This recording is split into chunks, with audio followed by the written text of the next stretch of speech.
After the very minute and elaborate paper by Arago, to say nothing of the summary in Silliman's journal, with the detailed statement just published by Lieutenant Maury, it will not be supposed, of course, that in offering a few hurried remarks in the reference to von Kempelen's discovery, I have any design to look at the subject in a scientific point of view. My object is simply, in the first place, to say a few words of von Kempelen himself, with whom some years ago I had the honor of a slight personal acquaintance, since everything which concerns him must necessarily at this moment be of interest, and in the second place, to look in a general way and speculatively at the results of his discovery. It may be as well, however, to premise that the cursory observations which I have to offer, but denying very decidedly which seems to be a very general impression, gleaned as usual in a case of this kind from the newspapers, viz., that the discovery, astounding as it unquestionably is unanticipated. By reference to the quote, diary of the Sir Humphrey Davy, unquote, Cottle and Moreau, London Papers, 150,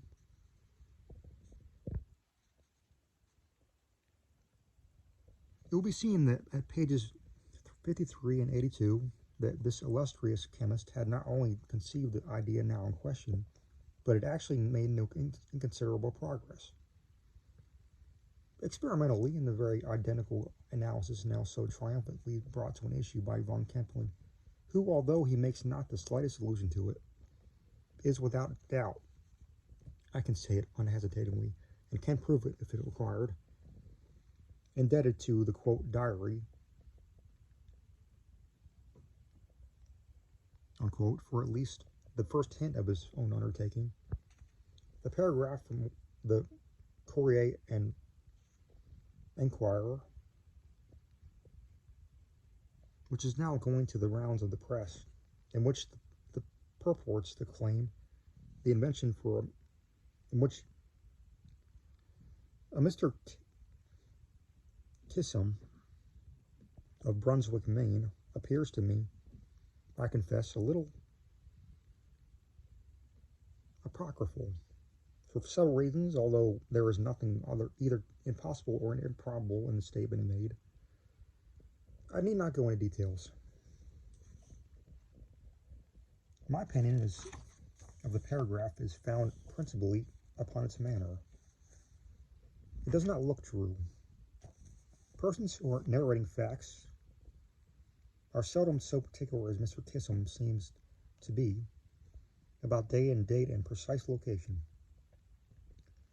Besides, if Mr. Kissam actually did come upon the discoveries he says he did at the period designated nearly 8 years ago, how it happens is that he took no steps on the instant to reap the immense benefits which the merest bumpkin must have known would have resulted to him individually, if not to the world at large, from the discovery. It seems to me quite incredible that any man of common understanding could have discovered what Mr. Kissam says he did, and yet have subsequently acted so like a baby, so like an owl, as Mr. Kissam admits he did.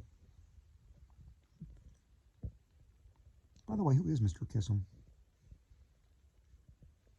And it's not the whole paragraph of the Courier and Enquirer of fabrication got up to, quote, make a talk, unquote.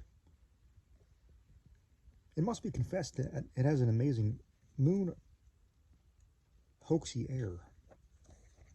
Very little dependence is to be placed upon it, in my humble opinion, and if I were not well aware from experience how very easily men of science are mystified on points out of their usual range of inquiry. I should have been profoundly astonished at finding so eminent a chemist as Professor Draper discussing Mr. Kissam's, or is it Mr. Quisham's, pretensions to the discovery in so serious a tone. But to return to the diary of Sir Humphrey Davy, this pamphlet was not designed for public eye even upon the decease of the writer, as any person at all conversant with authorship may satisfy himself at once by the slightest inspection of the style. At page 13, for example, near the middle, we read in reference to his searches about the peroxide of azote. In less than half a minute, the respiration being continued diminished gradually and were succeeded by analogous to gentle pressure on all the muscles. That the respiration was not, quote unquote, diminished, and is not only clear, but by the subsequent context, but by the use of the plural were. This sentence, no doubt, was thus intended. In less than half a minute, the respiration being continued, these feelings diminished gradually and were succeeded by a sensation analogous to gentle pressure on all muscles. 100 similar instances go to show that the message so inconsiderately published was merely a rough notebook, meant only for the writer's own eye. But an inspection of the pamphlet will convince almost any thinking person of the truth of my suggestion. The fact is, Sir Humphrey Davy was the last man in the world to commit himself on scientific topics. Not only had he had more than usual ordinary dislike to quackery, but he was morbidly afraid of appearing empirical. So that, however fully he might have been convinced he was on the right track in the matter now in question, he never would have spoken out until he had everything ready for the most practical demonstration. I verily believe that his last moments would have been rendered wretched could he have suspected that his wishes in regard to the burning of this quote-unquote diary, full of crude speculations, would have been unattended to, as it seems they were. I say quote-unquote his wishes, for that he meant to include this notebook among the miscellaneous papers directed quote-unquote to be burnt. I think that there can be no matter of doubt. Whether it escapes the flames by good fortune or bad, yet remains to be seen. That the passages quoted above, with the other similar ones referred to, gave von Kempelen the hint, I do not in the slightest degree question, but I repeat, it yet remains to be seen whether this momentous discovery itself, momentous under any circumstances, will be of any service or disservice to mankind at large. That von Kempelen and his immediate friends will reap a rich harvest, it will be folly to doubt for a moment. They will scarcely be so weak as to not, quote-unquote, realize, in time, by large purchases of houses and land with other property in an intrinsic value. In the brief account of von Kempelen, which appears in the quote-unquote home journal, and has now been extensively copied, several misapprehensions of the German original seem to have been made by the translator, who professes to have taken a passage from the late member of the Pressburg Schnellpost. Vile has evidently been misconceived, as it as often is, and what the translator renders by, quote, sorrows, unquote, is probably lead-in, which, in its true version, sufferings, would give a total different complexion to the whole account. But of course, much of this is merely guess on my part. Von Kempelen, however, is by no means quote-unquote a misanthrope. In appearance, at least, whatever he may be in fact. My acquaintance with him was casual together, and I am scarcely warranted in saying that I know him at all. But to have seen and conversed with a man so prodigious of notoriety as he attained, or will attain in a few days, is not so small a matter as times go. The literary world speaks of him confidently as a native of Pressburg, misled perhaps by the account in the home journal. But I am pleased in being able to state positively, since I have it from his own lips, that he was born in Utica, in the state of New York, although both of his parents, I believe, are of Pressburg descent. The family is connected in some way with Maelzel of automaton chess player memory, In person, he is short and stout, with large, fat, blue eyes, sandy hair and whiskers, a wide but pleasing mouth, fine teeth, and I think a Roman nose. There's some defect in one of his feet. His address is frank, and his whole manner is noticeable for bonhomie.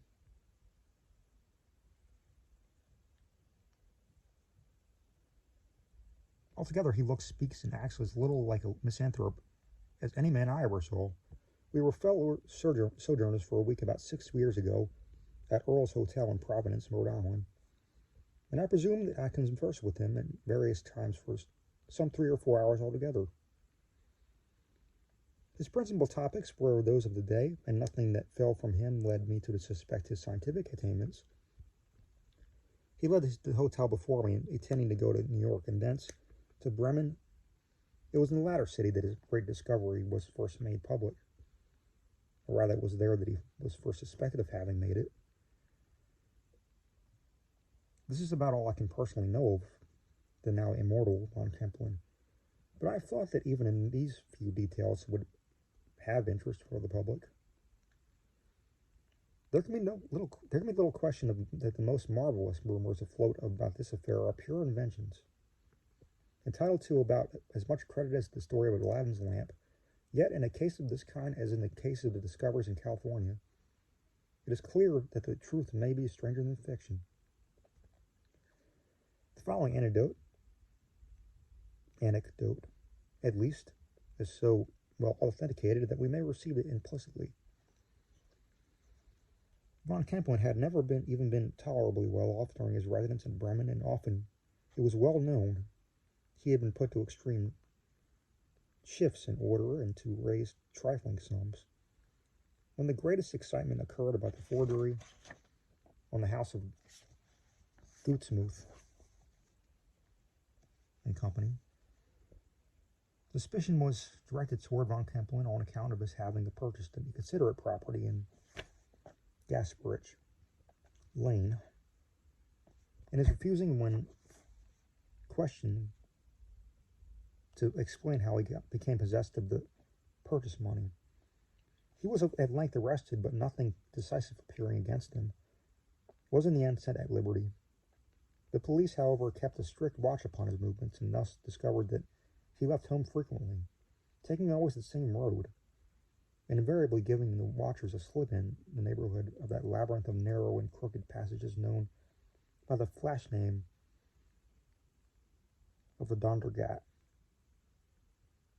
Finally, by dint of great perseverance, they traced him to a garret in an old house of 7 stories in an alley called Flat Spats, and coming upon him suddenly, found him, as they imagined, in the midst of his counterfeiting operations.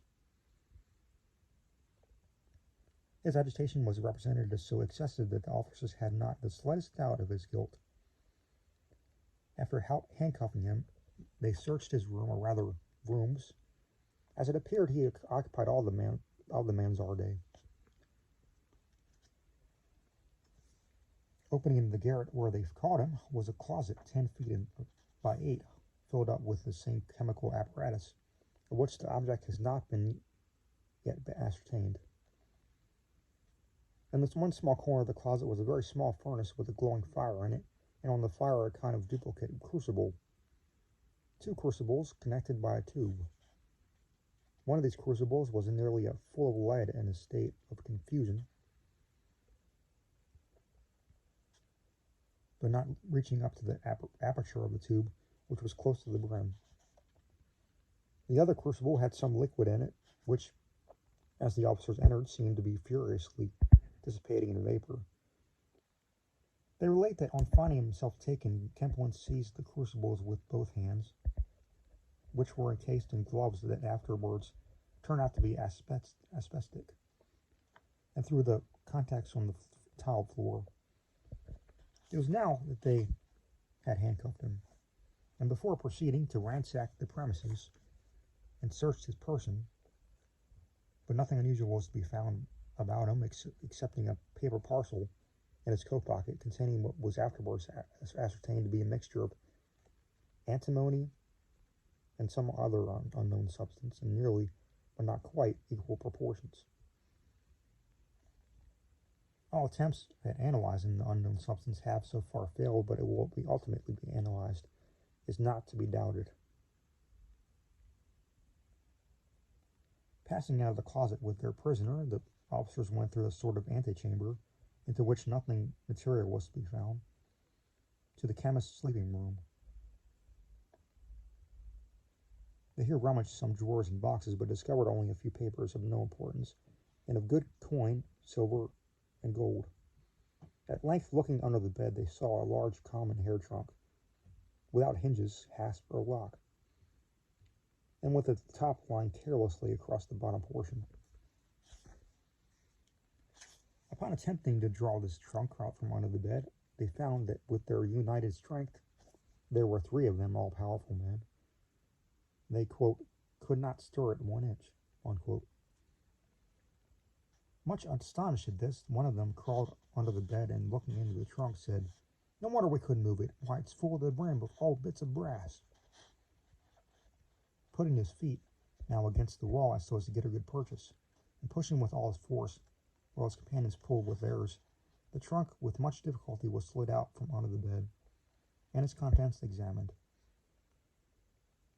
The supposed brass with which it is filled in all small, smooth pieces, varying from the size of a pea to that of a dollar, but the pieces were irregular in shape, although more or less flat-looking upon the whole, quote, very much as lead looks thrown upon the ground in a molten state, and there suffered to grow cool, unquote. Now not one of these officers for a moment suspected this metal to be anything but brass. The idea of its being gold never entered their brains, of course.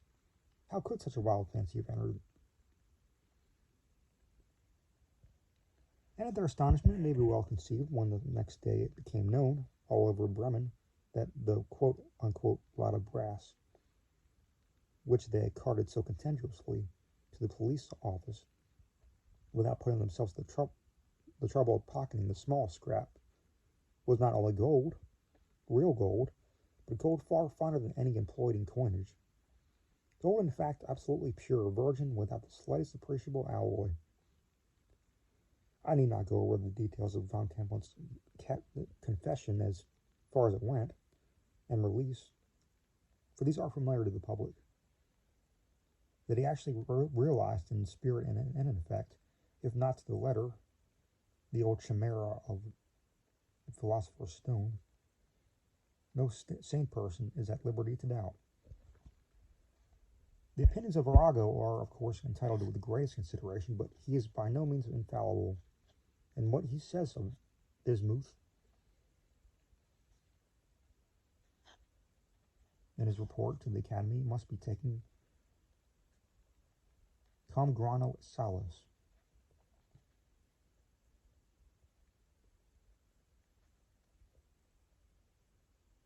The simple truth is that up to this period, all analysis has failed, and until von Kempelen chooses to let us have the key to his own published enigma, it is more than improbable that the matter will remain for years in statu quo.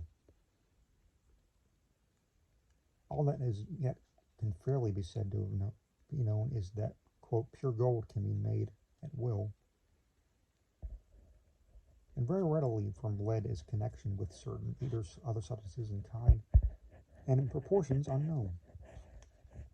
Speculation, of course, is to be busy at the immediate and ultimate results of this discovery, a discovery which thinking persons will hesitate in referring to as an increased interest in the matter of gold, generally by the late developments in California, and this reflection brings to us inevitably to another, the exceeding inopportuneness of von Kempelen's analysis. If many were prevented from adventuring to California by the mere apprehension that gold would be so materially diminished in value, on account of its plentifulness in the mines there, as to render the speculation of going so far in search of it a doubtful one, what impression will be wrought now upon the minds of those about to emigrate, and especially upon the minds of those who are actually in the mineral region by the announcement of the astounding discovery of von Kempelen? A discovery which declares in so many words that beyond its intrinsic worth for manufacturing purposes, Whatever that worth may be, gold now is, or at least soon will be, for it cannot be supposed that von Kempelen can long retain a secret, of no greater value than lead, or far inferior value to silver. It is indeed exceedingly difficult to speculate prospectively upon the consequences of the discovery, but one thing may be positively maintained: that the announcement of the discovery 6 months ago would have had material influence in regard to the settlement of California. In Europe, as yet most noticeable results have been a rise of 200% in the price of lead and nearly 25% that of silver